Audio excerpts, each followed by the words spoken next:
Okay, so there is so much I want to cover in this conversation today. Some of the key points I want to cover include why is it so important to focus on emotional mastery now if we want to grow spiritually, right?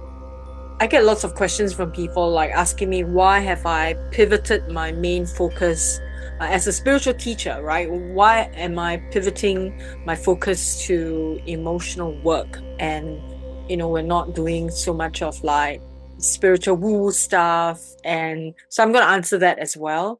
And we're going to talk about AI. We're going to talk about technology and the impact it has on our spiritual growth and spiritual progress.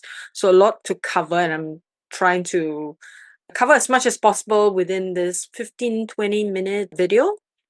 So, so let's start with talking about why the pivot towards emotional mastery.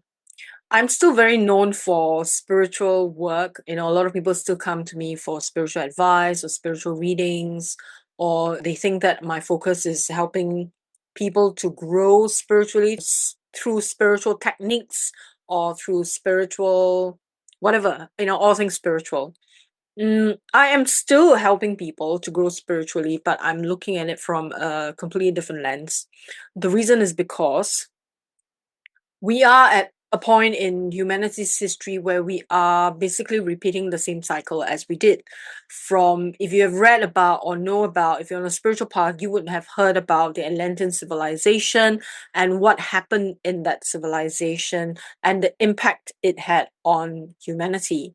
So, if you know about the Atlantean civilization, you know that it exists in our history, right? I'm going to read to you some hypothetical timeline that some of the great thinkers in the past in our history have said. So one of them would be Plato.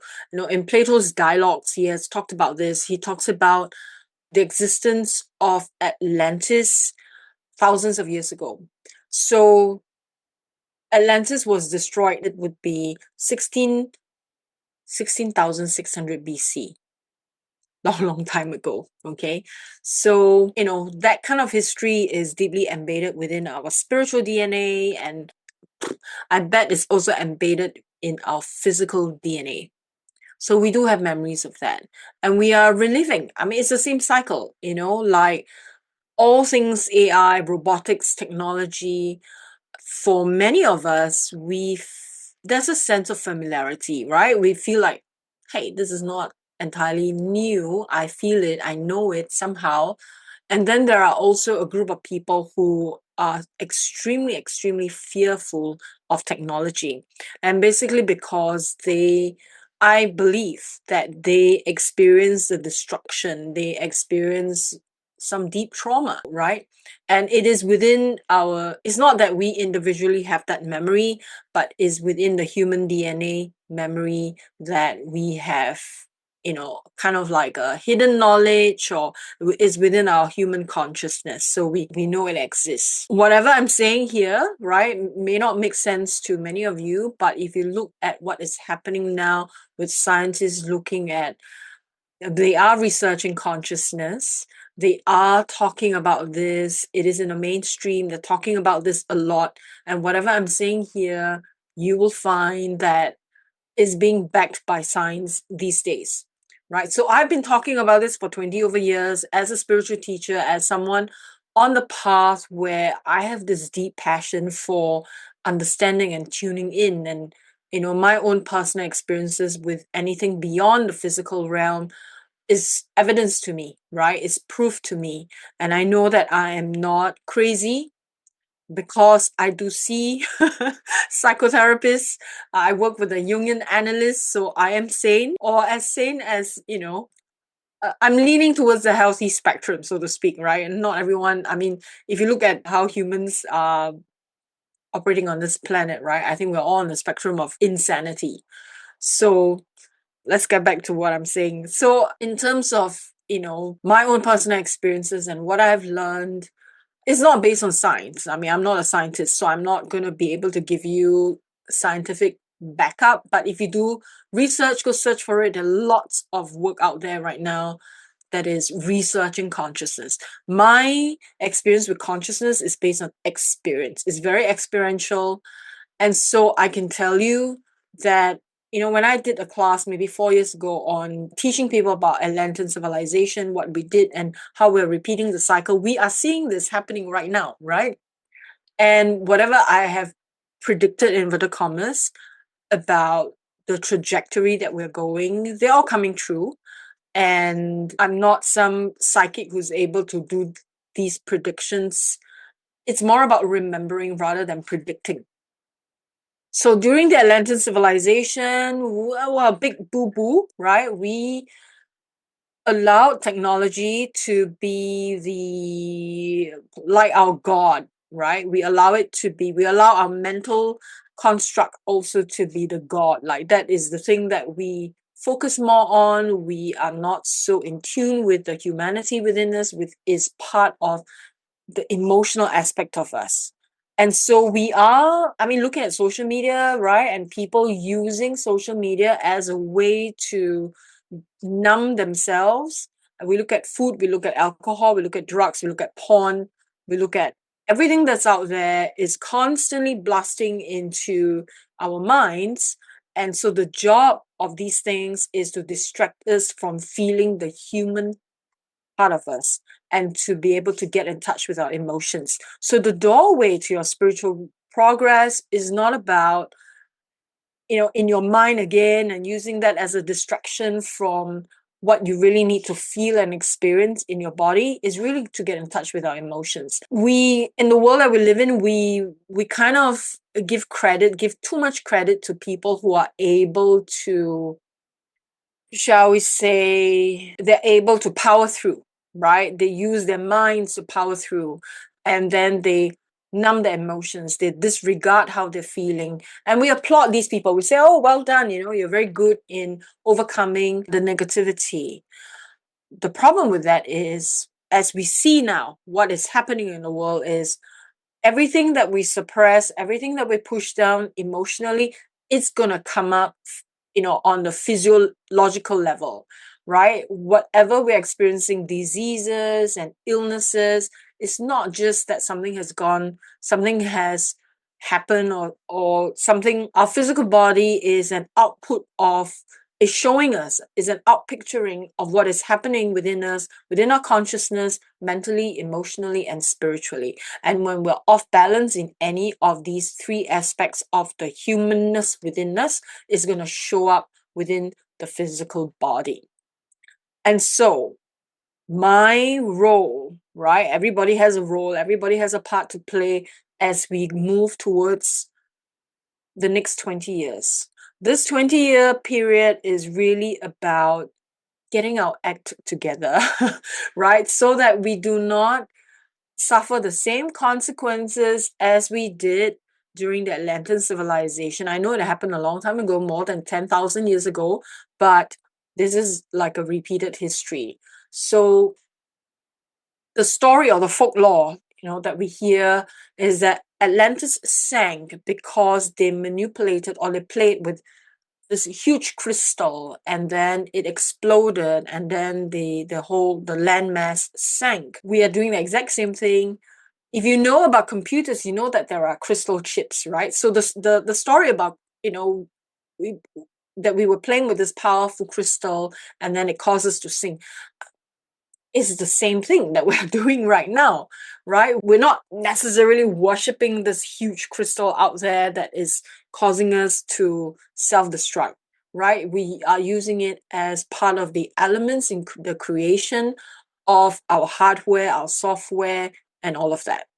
And so we did the same thing during when I say we, I'm not saying like we personally, I'm talking about the human civilization, human consciousness, right? So we are kind of like repeating the same mistakes, and we're going there, right? And this is March 2026, and in January 2026, Elon Musk has said that the consciousness or the intelligence of AI has now surpassed human intelligence. Now that's pretty scary, right? It's pretty scary. If we look at how mass consciousness is understanding intelligence. Most people just look at it from the mind. Like take spiritual people, for example. They've read like maybe 100 spiritual books. And just because you've read 100 spiritual books, you have a lot of spiritual knowledge doesn't make you wise. Knowing something, I've said this many times before, knowing something and living it and embodying it are two different things, right? We have a lot of very devoted spiritual practitioners where they read a lot of scriptures, they read a lot of spiritual texts, they have the knowledge.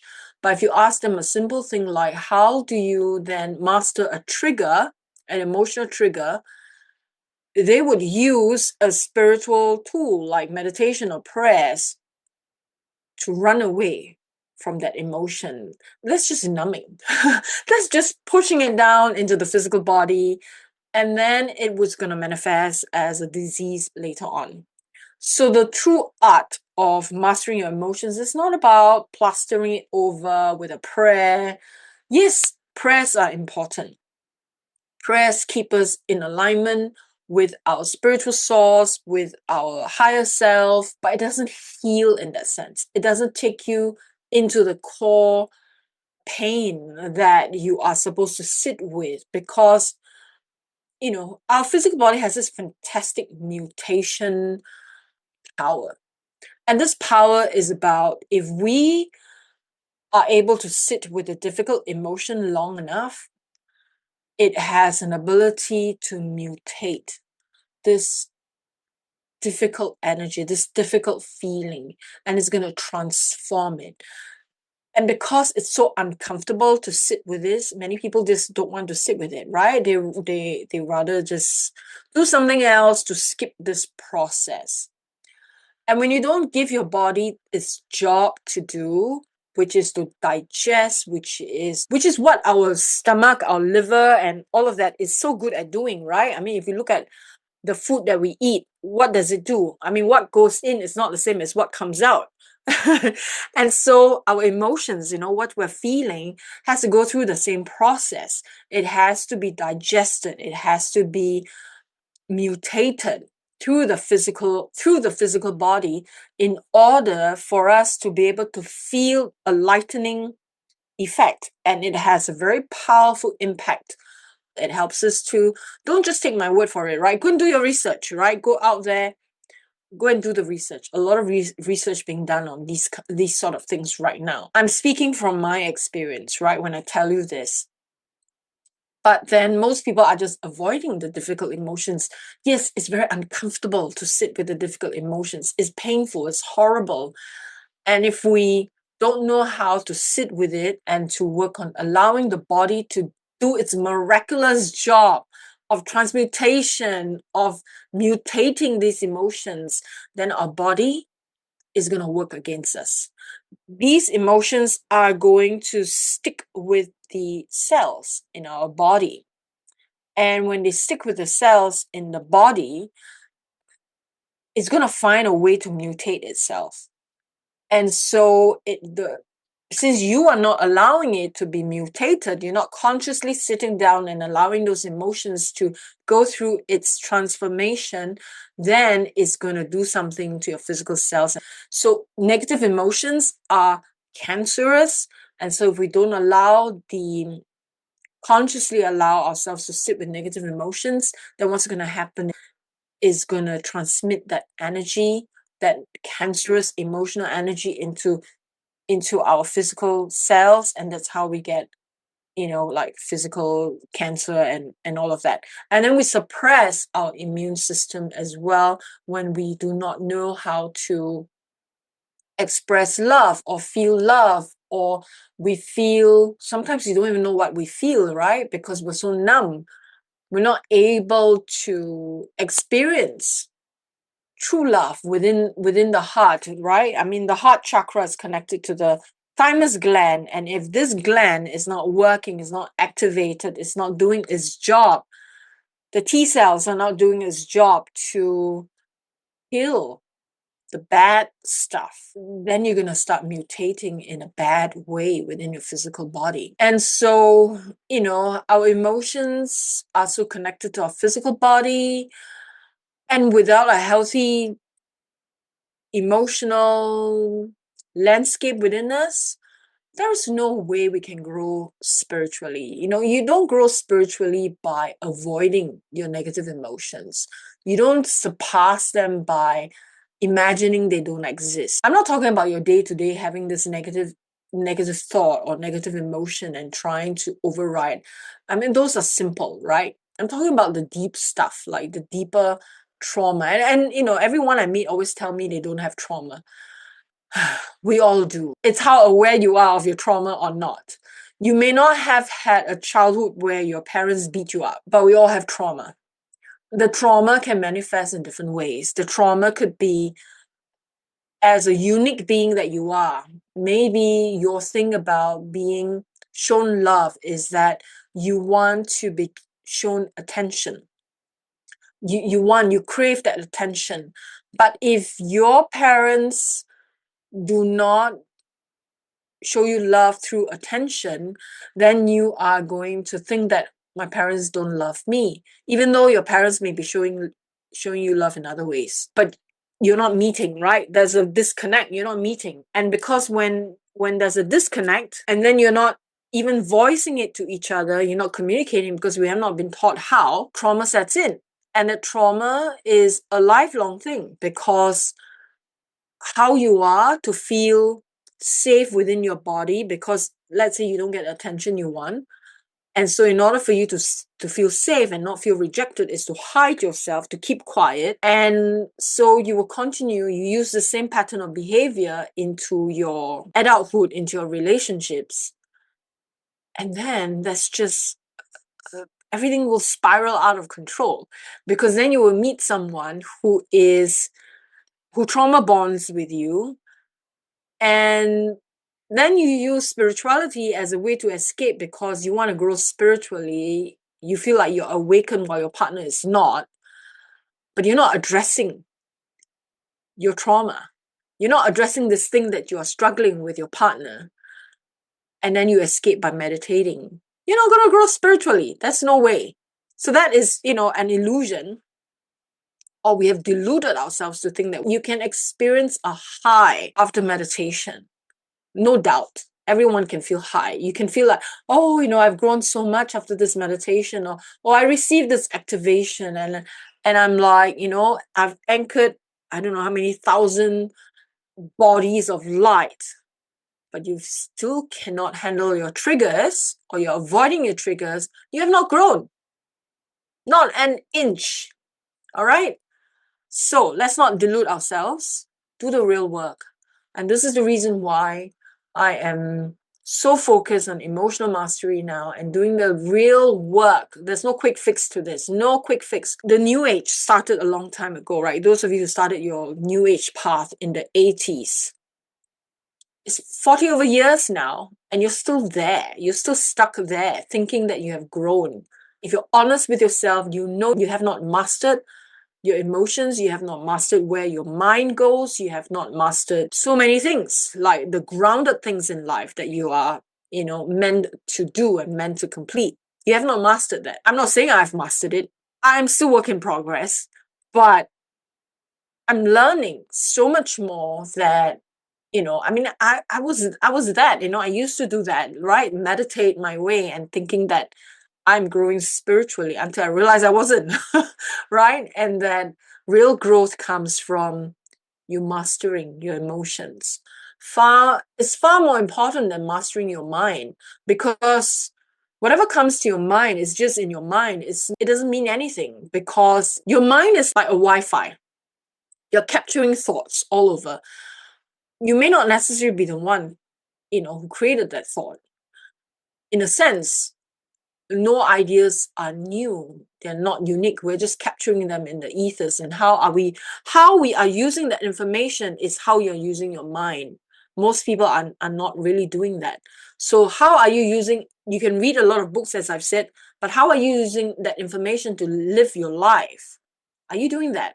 If you're not, then you're just an open portal for information to pour in, but you're not living it. You're not doing the real work. Same with emotional mastery, right? You can read about emotional mastery, but if you don't know how to handle the triggers in a real way, not suppressing, not, mastery is not suppressing, mastery is not lashing out either, then what are you doing to grow? So, using spirituality as a route for escape is not going to take you there either. Okay, I have to say that. I mean, far too many people are doing that, and it's not going to help us. We're not going to learn the lesson that we missed more than 10,000 years ago. We may be repeating them. All right. Many people talk about, I'm one of the chosen out of the 122,000 or whatever. You get chosen when you truly master yourself. You master your emotions and master energies and master boundaries and master power, master what you use with information that you have. Information is useless if you don't use them. Everybody can collect information, but how are you using them? How much are you suppressing? How much are you being of service? I hear too many of this where spiritual people say that they sat down and they meditated for the world, and that's service. Okay, you pray, you meditated for the world, that's service, yes. But what are you doing in a tangible way, in a physical way, to really help someone else? Like you can pray, you can meditate for the world, but then you go to the supermarket and you're rude to the next person in line. That's not service. Okay. So, emotional mastery, the way forward. I just feel like this is such an important message that I need to get out. And this is not the first time I'm sharing this, okay? So, but I hope this video gets to the right people. I hope that you do what you need to do and grow. I am truly looking for more people to grow. If you need a structure, you need help.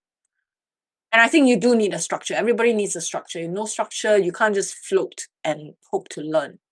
I have the structure. I've worked out the structure.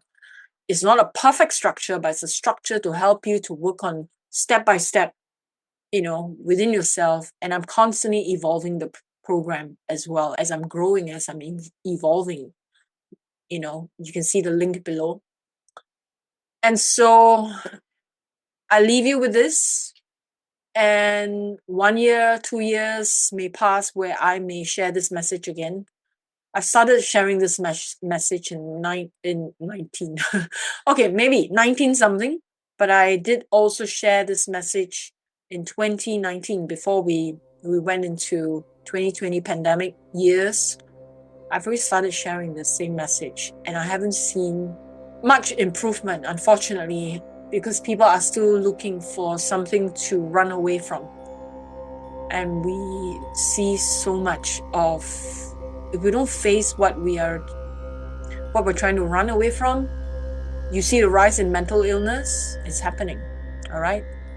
So you want to get in touch with me, my contact details are below, and I wish you well, and I will see you again.